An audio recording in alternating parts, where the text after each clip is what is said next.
Hi. So here's a interesting concept I've been working with for a while. It's a sort of a single copter, but it's a counter-rotating design. And this is one of the first flight with this larger model. I've been flying a couple of smaller models. I think they were only like 8-inch props. And these propellers are 30-inch. And in the smaller version, I actually had the motor spinning in the same direction, and I had some stator vanes to counteract the torque reaction on the motors. This specific version here is a quad setup, so to speak. It's 5 servos controlling 5 control surfaces on each quadrant. Later on I divided it into 3, so I have 3 sections with 5 servos, so 15 servos. But this is the 20 servo version, and that might seem a little bit excessive, but it's for future fail-safe, so I can have 5 flight controllers controlling these 5 setups. But right now I'm flying with 1 flight controller. It's my good old KK 2.15.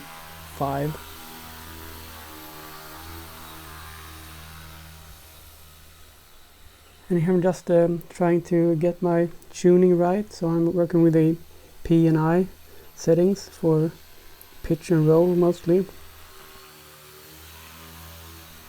Due to the high center of gravity, which is necessary so that the control surfaces has enough leverage, it's easy to trip over the craft when you're landing. You can see here the aluminum loops really does a great job protecting the propellers when you do this kind of rollover. The high center of gravity also plays a role in this kind of event that is coming up next. However, the main cause for this first crash was that I accidentally set the P and I limits too low. So at a certain forward tilting point, there was not enough control authority for the control surfaces to recover the craft. But this first tour back and forth, I'm not leaning the craft so much forward, so it doesn't trip over here. You can see I'm still moving decently fast forward and backwards. But the next tour I'm putting in more stick movement, and the craft over tilts forward, and the control surfaces can't recover the craft from that attitude. So next is I'm adding surface area to the top to help the flight controller regain the vertical attitude of the craft. But as you can see here, I covered half the triangles with tape, but that turns out to not be quite enough.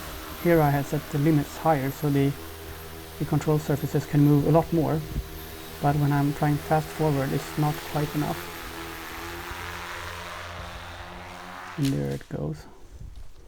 One simple fix just to get to know the craft better is to limit the stick movement. So I 3D printed a plate that I could put on the transmitter like that, and it limits the movement of the stick. The thing is, I want the stick movement that I have to be crisp, and here it is crisp, but it's a short throw. And I'm also adding surface to the top, as you can see. So now I've taped the whole triangles on the top, so I have some aerodynamic dampening, and this really helps. So now I can fly fast forward, but when I stop, this happens. You can see that ringing action of the craft. So even without the restrictive 3D printed plate, I can actually do full forward movement of the stick and of the aircraft. But when I halt the movement, I get this overcompensative movement, and it sometimes results in a tumbling motion, and then you are going to crash instantly after that. And I will show you that in just a minute. So the issue of the overtilt is partly solved. The added surface area above the center of gravity is vital to make this craft safe-ish to fly. And you really need to have a center of gravity which is as far away as possible from the control surfaces to make the aircraft manageable for the flight controllers. I'm thinking about this ringing. It might just be a matter of turning down the gains for pitch and roll. You're sort of taught to have as high gain settings as possible in a normal quadcopter or so until it starts to oscillate. But I'm thinking this kind of craft might be like on the opposite end of that. I'm thinking I need to turn down the gains as much as possible before it becomes, unflyable, rather than having them as high as possible. So I will try that later on. But for now I'm keeping these gains.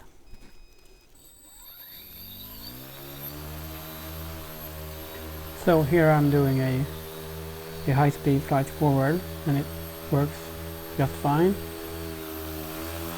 And I actually managed to abort it too, to halt the flight. And it does a little bit of ringing there, but not much. But on the return way, unfortunately just out of picture, I get that ringing motion of the vehicle, and it tumbles down. Okay, so I have some work to do, but I think it is possible to make this craft stable and safe and reliable and foreseeable what it's going to do. But I'm still not right there yet. So this was a sort of major crash. It didn't look that bad actually. I had a couple of crashes earlier which sounded really horrible, but turned out quite mild. So here I'm using one of the propulsion units for the chair project as a simple, crude, like wind tunnel-ish thing without the tunnel, so I really just a wind situation. Anyway, it can produce a pretty strong wind. It's pushing with around 70 kilos of thrust. Yeah, that's 70 kilos of thrust. So when I had 4 of these, I had close to 300 kilos of propulsive force.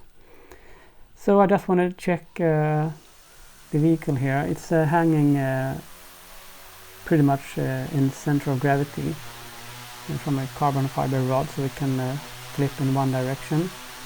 So here you can see the effect of all the control surfaces.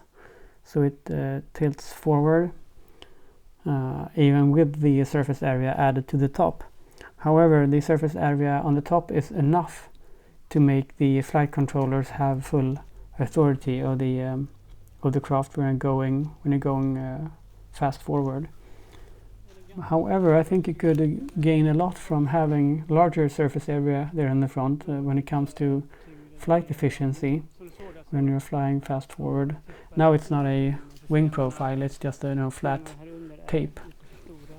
So I think there's a lot to experiment with there.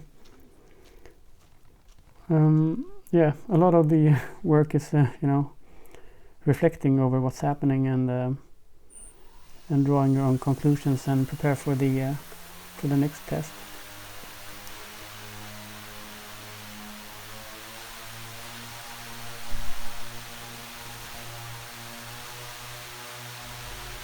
In this state here, the craft weighs pretty exactly 6 kilos, and the flight duration is like close to 15 minutes, and the hover efficiency is around 7 grams per watt input energy.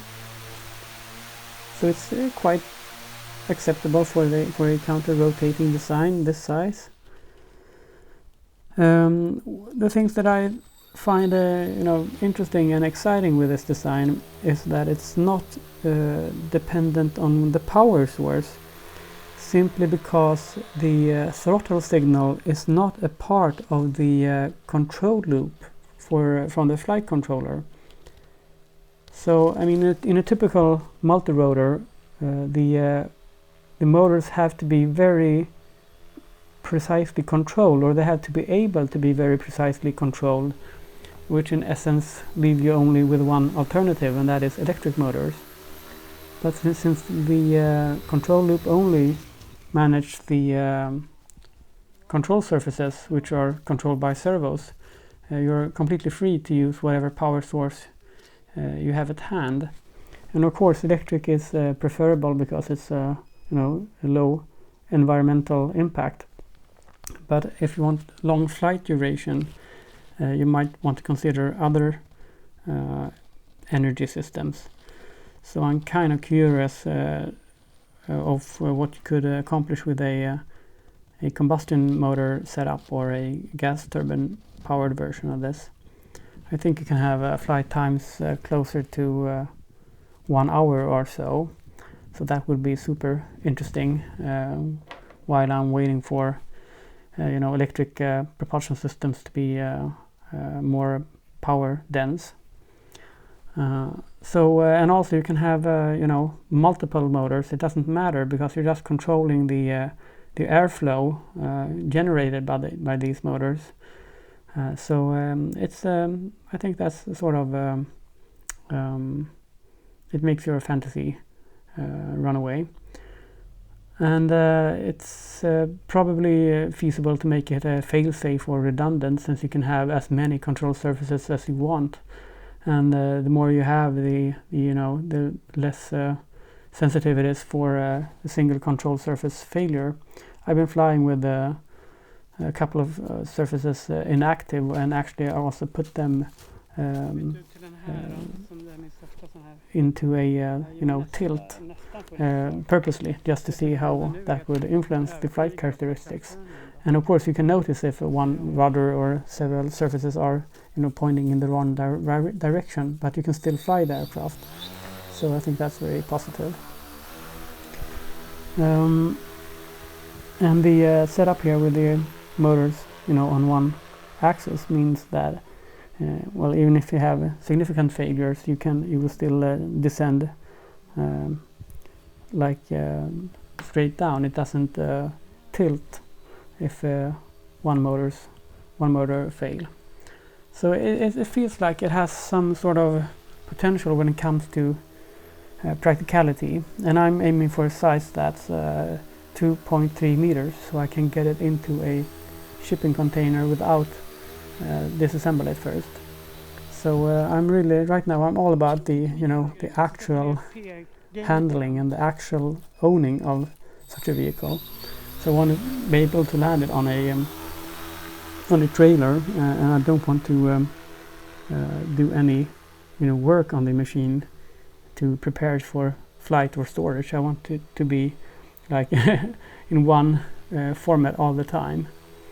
So it will be pretty small, and that means it will have a higher power consumption in hover. But if you can accomplish a decent efficiency in forward flight, that could compensate for that.